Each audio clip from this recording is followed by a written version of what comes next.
Professor Coyle is a professor of public policy at Cambridge University and the co-director, as you can see here in the top right corner, of the Bennett Institute for Public Policy at Cambridge University. Diane has authored over 200 articles and 10 books. One new edition, or actually addition to that, is a new book. I'm not sure if you're going to talk about it.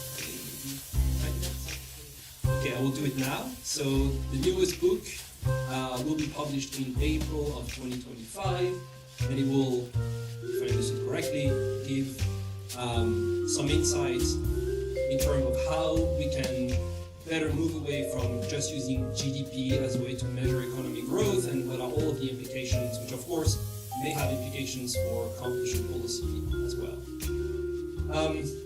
She has so many Twitter followers that even Barack Obama is jealous of that following. She's also known as Sophie's mom.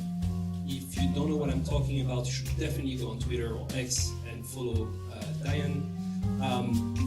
And she's one of my favorite academics. It's easy for me to back up this claim because you will see that any project, initiative, publication that I'm doing will involve Diane, including the newest book published yesterday on artificial intelligence and competition policy, and Diane was the first contributor in that book. So I'm so pleased that you accepted our invitation. I look forward to your talk very much, although I may confess I had to look at the slides already. And again, thank you so much for coming, and the floor is yours. Thank you for that introduction. Thank you for being here. So, as Thibault said, I'm going to talk for about half an hour. This is a conversation, I hope, rather than a performance by me. I just want to start by telling you something about my own background, so you know where I'm coming from. I've been an academic for about 10 years. Before that, I had a lot of public policy roles. One of those was as a panel member of the UK Competition Commission, predecessor body to the CMA. But other policy roles as well, and whether it's competition policy or another arena of policy, the question that you're addressing is what should we do, how should this intervention make life better for people? And so the motivating force behind a lot of my work is thinking about what does it mean to make things better for people, so that welfare assessment. So that could be about policy interventions and how you analyse those. It's also about economic measurement, so a whole strand of my research is about the measurement questions. And we're doing this now in the Western economies in the context of a dual technological transformation.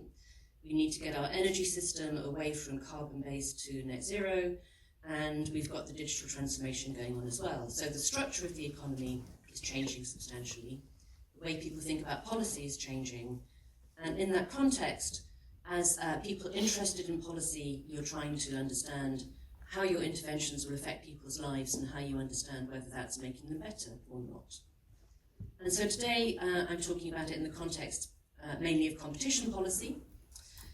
So I was on the Competition Commission for, I think it was 8 years. I did 12 merger cases, and I'm now an academic advisor to the CMA, although of course what I'm saying is entirely my view and not theirs.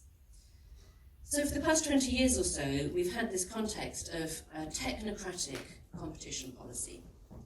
The agencies, pretty much everywhere now, are independent, some earlier than others. And that's been useful because we've got away from the kind of lobbying, political lobbying about merger decisions that used to go on in the 1970s, which ended up largely propping up failing companies on the grounds that would save jobs, and then it didn't because they went bust anyway. So avoiding those kinds of mistakes has been important, and competition agencies now are independent. They've also increasingly adopted a universal framework of economic analysis. The legal analysis differs much more between jurisdictions for obvious reasons, but increasingly that economic framework that some people call the Chicago School, but is based on neoclassical price theory, has come to dominate economic analysis and antitrust pretty much everywhere. And so, although it's contested, as the bottom bullet point says here, often vigorously so, there is this idea that there's a concept of the true consumer welfare, that if you had enough evidence and good enough analysis, you could get to the correct answer, about whether a merger would reduce competition or not. And so it's seen as a sort of analytical and judicial process of discovering the truth about the situation in the very positivist tradition of neoclassical economics. So that's a journey that took at least 20 years, probably started earliest in the US and then the UK, and other jurisdictions have followed. But that's now starting to change. And one sign of change was this introduction of the idea schools of thought and the so-called neo-Brandeisian thought that emerged in the United States. Lena Khan's famous article about Amazon, Tim Wu's Utah statement, casting back to an earlier tradition in US antitrust, both legally to the Sherman Act and Judge Brandeis, hence the name, to the structure, conduct, performance tradition in industrial organization rather than the pure price theory of neoclassical economics. And importantly, this discourse about power as well, which is the first line in this Utah statement. So this is an intrusion, if you like, of political debate into what had been a technocratic framework. So why should that be so? And the answer is pretty obvious, it's digital markets. And so 2019 saw all of these reports, UK, US, EU. I was on the Furman panel, which is the first of these. So for some reason, something triggered analysis of why it was that digital markets seemed to have unleashed this political debate about competition analysis, and that all of the politicians who commissioned these reports felt that something needed to be done, or something needed to be thought differently about antitrust. Now, why digital? And this is well known in digital economics. It's because of the economic characteristics of digital markets. There are increasing returns, as in many other markets, but extremely so in the digital context, and network effects. And that means that markets very often don't grow quickly at first, but then they reach tipping point where the dominant player will dominate much of the market. There's the platform model, so you get cross-subsidy between markets, even in competitive markets, and this builds on the foundational work of Roger and Thibault. Platforms have many sides, and once they have either a supplier base or a customer base, they embark on this process of envelopment, so they move into other markets, just like Uber started out with taxis and then went into delivery. They're often venture capital funded, so there are years of losses before the profits kick in, and that makes the traditional profitability analysis very difficult. And there's also this new phenomenon of the data loop, whereby if you get to a certain scale and you gather customer data, you can use that both to win advertising revenue if that's your model, but also to gain insights so you can improve your product, so you can gain more customers, and that's a feedback loop that embeds that dominance of the market by the main digital platform. So those are characteristics that mean that these markets often look through a traditional lens as if they're very concentrated. On the other hand, there's a lot of consumer welfare that they generate, and there's now quite a large body of evidence that the scale of some of these consumer welfare effects is very high. And I've done some of that myself. That comes from convenience, it comes from range and variety. The free service is very highly valued. And it also means that the platforms themselves become a platform for competition. So in a way that Uber opened up competition in the taxi market by bringing in a lot of new suppliers, whatever you think about their conditions of work, or accommodation became more competitive because those suppliers could all go onto Airbnb. So the platform itself might dominate the market in some sense, but in another sense it enhances competition one layer up on the platform. Some open questions as well that I think are not yet resolved in the economics literature. What are the implications for innovation and by whom? Always difficult in competition analysis, but more so now because of the dynamics of the markets. What about interoperability and portability? So we in Furman and others have seen this as a way of enhancing competition and the possibility of market entry. But where is that technically feasible? And at what level of the technology stack do you think about competition operating versus there's going to be somebody dominating, or there's going to be a common standard that has to be set by somebody, and can you address that using traditional competition tools, or should that make you look towards utility regulation? But this is obviously why we've started to have this conversation back to 2019, quite a long time ago now, about traditional competition analysis and its limitations in digital markets. Now, on top of that, the politics is changing, and we've got a lot of interest in industrial policy. The chart on the right here just shows you the IMF count of the number of industrial policies over time, obviously increasing and increasing more in advanced economies than emerging economies. There is a body of work now growing rapidly, looking at the case for industrial policy, something a lot of economists were highly allergic to until very recently. People like Danny Roderick carried a flame for activist industrial policies, and that is now coming back into fashion, not only politically, but I think analytically as well among economists. And then we've got these tensions, I suppose, politically, and I've just put a couple of recent quotes, not a direct quote from Draghi, but he warned against national champions in that report, and then Ursula von der Leyen's mission letter to the new competition czar in the EU. We need a new approach. Companies have to be able to scale up in global markets. So how is that going to play out in competition analysis and competition policy, to be seen? But I think competition authorities should have been thinking much more about digital markets much earlier. And I've got an example here from the UK in 2009. I have an interest to declare. I was vice chair of the BBC Trust at the time that this case was seen before the Competition Commission.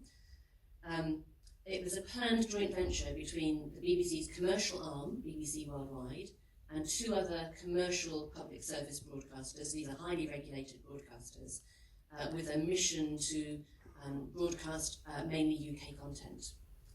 And they were early into the idea that long-form video was going to take off, and so they planned this joint venture to create a platform whose code name was Kangaroo, Project Kangaroo.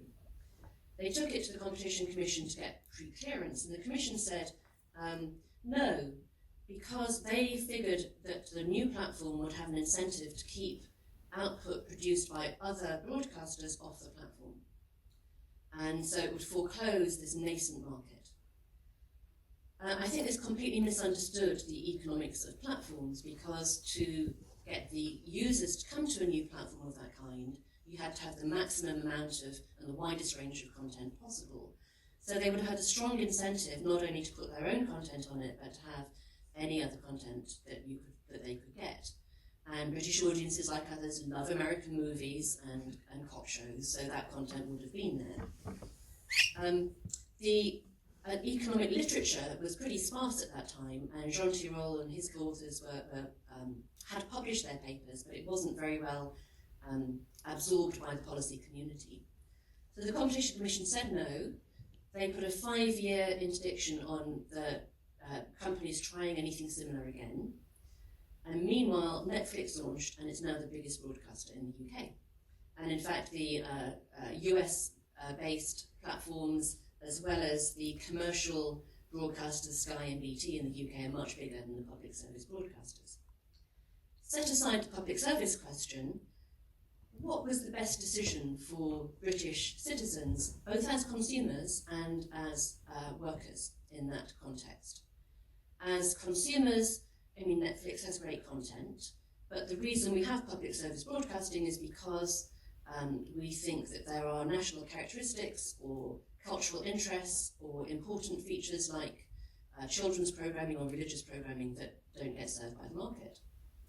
So as consumers, you can debate it. Lots of good content, but maybe there are some omissions.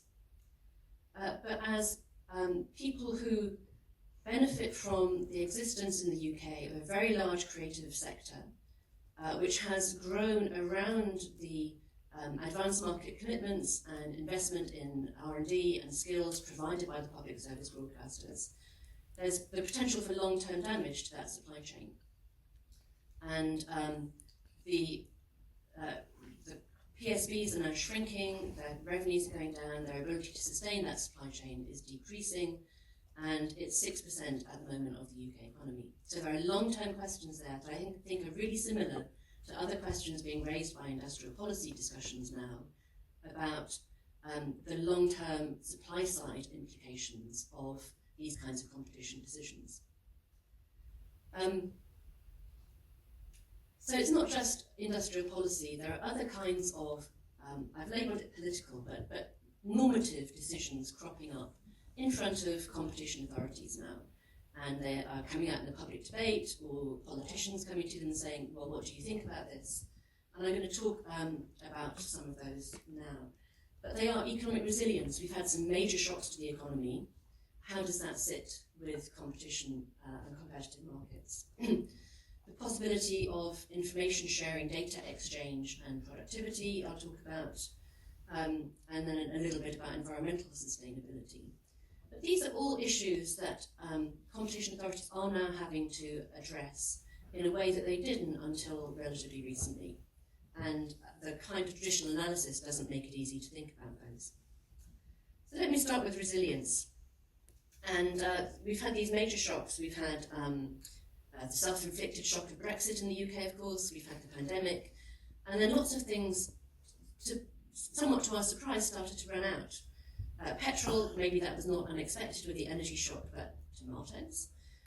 Silicon chips, we've discovered that that's an incredibly concentrated supply chain for advanced chips, and a lot of people now worried about that. In the pandemic, it was vaccines. And before then, nobody had any idea about the complication and length of the supply chains involved. BioNTech, when it made its amazing discovery, needed at that time to get the bioactive material to a company in Northern Ireland, which was the only one immediately available that could put the vaccine in the little glass vials that are needed. And so they had to figure out how to get the material from Germany and the Netherlands to Northern Ireland at a time when we couldn't export sausages across the Irish Sea because of Brexit complications. And so there are all kinds of bottlenecks that have emerged recently. And competition authorities have been forced to suspend data exchange in that context. For understandable reasons, competition authorities are suspicious about information sharing between companies because that can quite easily tip over into some kind of coercive action. But both in the energy crisis and in the pandemic, we had to see, in the UK, we saw competition laws suspended, and true in other countries as well. So this information sharing. The CMA put out a statement, we're going to let them share this kind of information, but not this kind of information. So it's about quantities, very much not about costs and pricing. But even so, to overcome the bottlenecks in the supply chain and maintain economic resilience, that bit of competition law needed suspending. So there's a question about information exchange anyway in competition analysis. There is an argument sometimes made that there are situations in which you don't need to worry about it, that there can be efficiency and coordination gains from information sharing, and as long as the competition isn't purely on price, those benefits may outweigh the costs. It's a thin literature, but there is some of it around. But it's become much more salient now in digital markets because the hope for productivity gains in digital markets will rest on data. You hear about data all the time. It's only useful if you can use it, and the way it needs to be used to improve efficiency operates through supply chains. Now, to step back, there's this classic trade-off that we're very familiar with between markets that are too concentrated, and we've got these bottlenecks that I was just talking about. Some of them we know about, some of them are obviously highly concentrated, some of them have emerged recently. Another example here is that it turned out that there were only 2 fertiliser factories in the UK. They were owned by the same company. The energy shock hit, that company wanted to close them down, but they were also the only producers as a byproduct of carbon dioxide used in the food supply chain for carbonating drinks and preserving foods. So that supply chain had to be reinvented pretty quickly. And then on the other hand, there's the argument that there are markets that are too competitive, there are too many, that's going to inhibit investment and encourage risk-taking, and the banking crisis is the main example of that. So I think there's a question about how to think about markets now, quite a deep question. And my illustration is what are called digital twins in construction. This is an image of the construction of the Elizabeth line through London. It's incredibly sophisticated in terms of its engineering. Not only does it run within 18 centimetres of some of the pre-existing tube lines, but it's completely digitized. So the tunnels are sprayed with electric sensors, and they are gathering constant real-time information about the movement of the trains and the condition of the systems and the software operating through there. And that only is going to work to increase productivity in this and other construction projects if data can be exchanged all the way through the process. And so now in big projects you get a digital blueprint, and that defines the data categories that are going to be collected. That's used in the construction, and then it's carried over into the operation. But this is a supply chain that runs from engineering design companies that may be based outside the country, many of them are in Brazil or Poland or India, through the construction, which is operated by a construction major, a project manager, but has an incredibly complex supply chain to carry out the construction. And then it's handed over to an operating company. Where in that supply chain should the value of the productivity gains from the digitization land? Now you can say in one sense that's a commercial matter, you leave it to the contract negotiations, they'll figure it out for themselves in the market. On the other hand, there are clear social benefits, externalities from those efficiencies, including environmental gains. And it's not even clear to me how we define what we're talking about here. I've talked about supply chains. Is that the right metaphor? Is it really a linear system like that? Should we think about ecosystems, which is a term that crops up often in digital markets? Or should we be thinking about some other framing? Networks, ecosystems, supply chains. It's not obvious to me what the right kind of analytical framework is for thinking about the creation of economic value in these markets. Where is it created, and who then captures it? And how should a competition authority think about the healthy operation of those markets, where actually the existence of the data creates something very specific and not easily contestable. So how interoperable should you make that? Is making it open to others part of the deal, part of the social deal that needs to be enforced. So in productivity gains are going to be digital. We've got a broader productivity slowdown to tackle. A lot of the prior gains in productivity in the 1990s were about logistics. They were about the creation of these global production networks. And there are many kinds of benefits. So it will reduce costs, it will improve consumer quality, and so on. And so here at the bottom are some examples of the kinds of marketplaces that are emerging. And in some cases, the companies involved have gone to the competition authorities to get comfort about the data exchange that's going on. But I think it's a context in which more analytical thought is needed, both about the economic analysis and the value creation, and also about the contract context for these and how those gains are shared. So a lot of questions here. Who's going to benefit? Where are the bottlenecks? We don't know. We've been very surprised by where they've emerged in recent crises. So that kind of mapping of how our economies operate is largely absent in the data. And how do we compare efficiency gains and externality gains, social gains, to losses that might be due to market power? Where in the stack do we think about that information exchange taking place? And how do we take account of the unpriced efficiencies, the food security, the energy security, the environmental benefits in all of that? And the kind of traditional competition analysis just finds it incredibly hard to accommodate the kinds of spillovers, network externalities, environmental externalities that are involved in these kinds of discussions.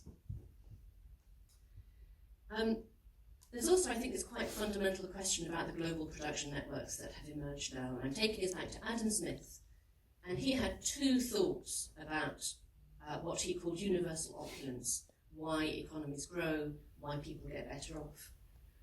One is about the division of labour, increasing specialisation, and for that to happen, the market needs to grow. So in his pin factory example, if you can increase the output of pins dramatically through that process of specialisation and splitting it up into an assembly line, so that you can produce 100 pins a day or 1,000 pins a day rather than 10, then you need to have a market for those pins, and the market needs to grow. And on the other hand, he was very clear that about the dangers of cartels and the importance of competition to keep companies on their toes and increase efficiency. Now, why are these in tension? And the answer is the kind of specialization that we have seen has possibly, at some points in those supply chains, hit the limits of the scale of the market. Because they are astonishingly specialized in some cases. So in these supply chains, we're not seeing trade in washing machines as a whole, but trades in components of washing machines or components of cars. If you look at the very specialized components, or in a smartphone, there are very few producers of those. And so the question is there a limit to the growth of the market, implying this trade-off between increasing specialization and competition? Or can it just continue? Can we continue to see the market for iPhones, say, to grow so much more substantially that those bottlenecks will become unimportant? And I think there's a real open question there, that economies of scale for some of these products are such that it's very hard to see the efficient scale of operation being more than one or two companies at those particular segments of these supply chains. And what then are the implications, if you think about this in the digital market context? Are we in an economy where actually that classic neoclassical model of many competitors in a constant returns to scale environment just isn't applicable to most of the economy that we have now? A few thoughts before I finish on green transition, and some of the issues are the same. So we're talking about collective benefits, and do they conflict with competition? And so just as in the productivity in construction case, you can see that there would be societal gains from collaboration, information exchange in green markets. There are certainly coordination problems, like the need to phase out old technologies, perhaps by setting end dates for them. You might want to see technology roadmaps being agreed among suppliers. You might want to see technical standards being adopted. They could be statutory or they could be agreed by industry. One point that I think is not very often made about the environmental transition is that we have been using nature for free for 70 years since the Second World War, and we have hit the limits of that. We are going to have to start paying a price for the things that we previously got for free. So prices for consumers for goods that use natural resources will have to go up if we are to meet environmental goals. And that's something that also needs to be factored into thinking about how competitive the markets are. Similarly about innovation, and I said right at the beginning that it was one of the questions that the digital context raises for competition authorities. It's always much easier not to make an argument about what will happen to technology in the future because it's inherently unknowable.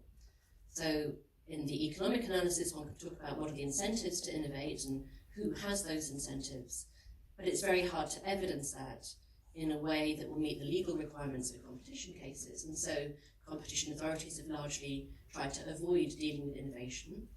But in these digital contexts where you've got markets that tip, you're kind of relying on innovation to enable new entry. So just as Google became dominant because it was better than the previous search engines, any new search engine that is going to challenge Google, you might think would have to have a different kind of technology and have done a different kind of innovation. But there's no really solid economic analysis of this, or no consensus, I should say, about what's needed to ensure that that innovation happens in the right parts of the digital stack. And questions, as I said before, about where do you set the standards? If you're a competition authority, do you want to acknowledge that the the cloud market is always going to be dominated, and so you will therefore mandate some standards about quality or interoperability and so on. Do we want to think about national champions? Back to this earlier point about industrial policy. Are there parts of the supply chain that are so important that actually it may not be economically efficient, but we want to subsidise those producers anyway, so there's more than one or two suppliers in the market? And then where do you set the standards? So the example I have here is Betamax versus VHS, which, if you're old enough like me, you remember as being fought out in the market when video players were a thing, and that didn't really matter because the impact on consumers who'd bought the wrong equipment or the impact on the producers who'd made the wrong bet wasn't massive, so we could live with the market sorting that out. But contrast that with the GSM standard in mobile telephony, where it was an EU brokered but industry set standard across the EU, which enabled the European market for mobile telephony to grow ahead of the US market, became the global standard, and enabled those economies of scale to kick in the manufacture of handsets and network equipment. That meant that we saw the mobile revolution in globally, including developing economies from the 2000s onwards. And so there's an example where setting the standard as a collective action actually enabled the market to grow. So a lot of questions, and for me it boils down to the contrast on this slide. On the one hand, we've got the traditional consumer welfare standard, where we've got a legal framework that's set by jurisdiction, but we've got a universalist economic framework analysis based on neoclassical price theory. It's all focused on consumer surplus. It varies between jurisdictions, but largely ownership doesn't matter. We haven't cared until very recently whether companies are UK owned or foreign owned, European owned or foreign owned. And it's largely static. And I don't mean that literally because, of course, authorities look a few years ahead, but static in the sense of not taking account of those very long-term technical changes, which we have to think about now because we are in the middle of these two technological transformations that I talked about earlier. We're in a world of global markets, not national markets. We've got these very extended supply chains, which are highly specialised at certain points in those chains. We've got the path dependence. We're in a world where in digital markets, the big companies are American or Chinese. How do we tackle that? And then all of these new questions about resilience, about innovation. I haven't talked about the position of workers on platforms or small companies trying to sell on platforms and taking into account welfare impacts on them as well. How much does that matter? So more broadly, thinking about the supply side of the economy and competition analysis and the longer term effects of mergers on or market situations on the supply side capability of the economy, which is exactly what industrial policy is about. So moving from a demand side focus in consumers and largely static to a supply side focus, including workers and producers, and the longer term impact of that for the economy. And so the last point, the market shaping point, I think is quite fundamental here. Because if you're in an environment where the technologies are evolving but not changing dramatically, then you don't need to think about a lot of these questions. But in the context of this dual technological transformation, any decisions now taken by policymakers, including competition authorities, are going to have an impact shaping markets for decades ahead. And that's the point of my public service broadcasting example in the UK. That decision has permanently changed the landscape for broadcasting in the UK, and we don't yet know what the long-term implications are going to be for a sector that is an important part of the UK economy and in which we have a big comparative advantage. So, concluding, I'm not going to repeat myself, just one other point, I guess, that there will be normative choices in this. Governments, politicians, authorities will need to place bets and do all they can to make those bets come good. So there is a discussion to be had and a choice to be made about where you think your economy's strengths are and what that implies for how you think about those markets in particular, including the decisions made by independent competition authorities. So I've got a paper on this forthcoming in the Oxford Review of Economic Policy if people are interested. And that's it from me. Thank you very much.